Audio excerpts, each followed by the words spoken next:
Welcome everybody to the default scene. My name is Jacob, and this is me modeling the great hammer of Thor, Mjolnir. I personally always enjoy artist commentary over the video rather than music, but when I tried to talk while watching my own speed modeling videos, I had too many uhs and ums. So instead, I'm going to talk about something related to art, or Blender, or my life, or the model being shown on screen, and however long I talk for will be the length of the video. I hope that this approach will make these speed modeling videos more watchable and my commentary better to listen to.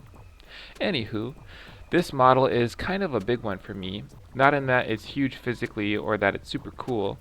It's more that this was the first model that I finished in 2020 after not modeling for maybe 2 or 3 months.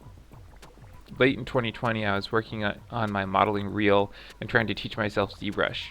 Between the frustration of learning a new program and also working full-time and some different life things, I got hit really hard with inspiration block and also motivation block. I mean, I had zero motivation to make anything on the days when I wanted to model something. I couldn't make anything happen in the world of polygons. That was super frustrating.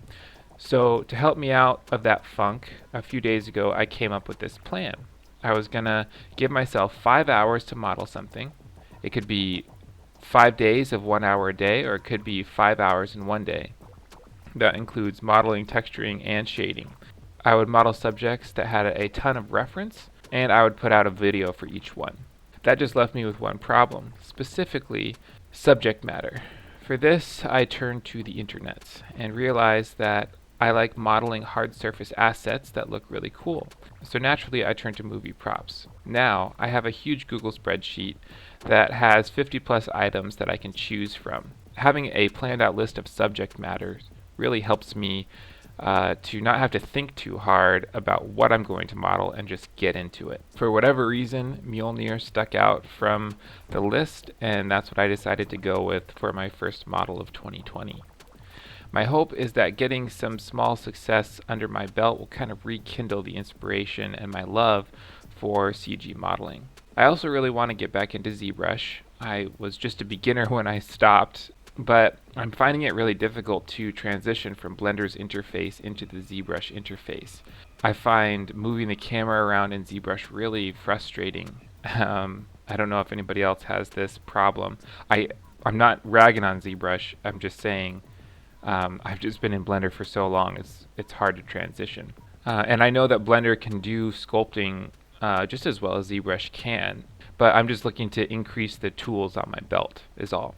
Anywho, for this model, I really focused on speeding up my workflow. I'm not sure if we passed this part yet, because I'm recording the audio separately from the video, but I used this reference image, and then I brought the reference image into GIMP, and I turned the filigree part of the hammer into a 2D image and then brought that into Inkscape and made a vector version of that, which I then used to model the filigree very quickly. It might have already passed, but if not, then it's coming up quickly, I think.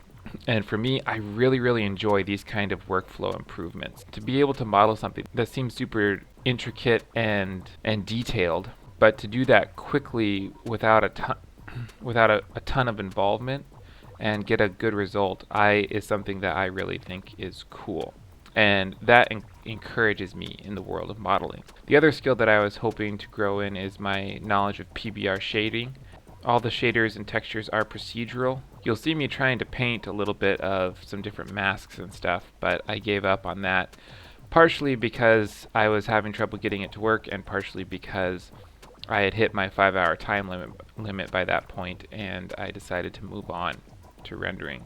Of course, rendering is its own thing, right? I mean, I personally always have trouble remembering that no render is the final render. I think any good CG artist is going to render things out and then bring their 2D image into some sort of 2D processing program like GIMP or Photoshop, or if you're compositing, the Blender Compositor or Nuke, and then using that 2D processing program, they're going to tweak the colors, tweak the contrast, and make it look really good.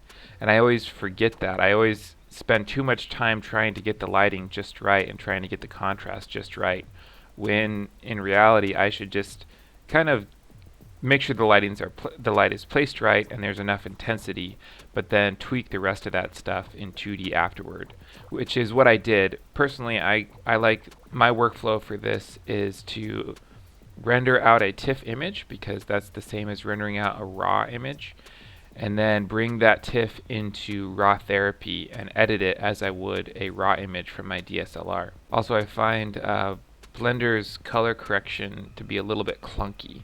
It's not bad, I mean, you can totally get a good result out of it. It just isn't super streamlined. Anyway, this has been a few minutes of me rambling about this. I hope that it hasn't been too boring for you. If you stuck around this long, I very much appreciate it. And other than that, I hope everybody is being safe, and I will see you next time.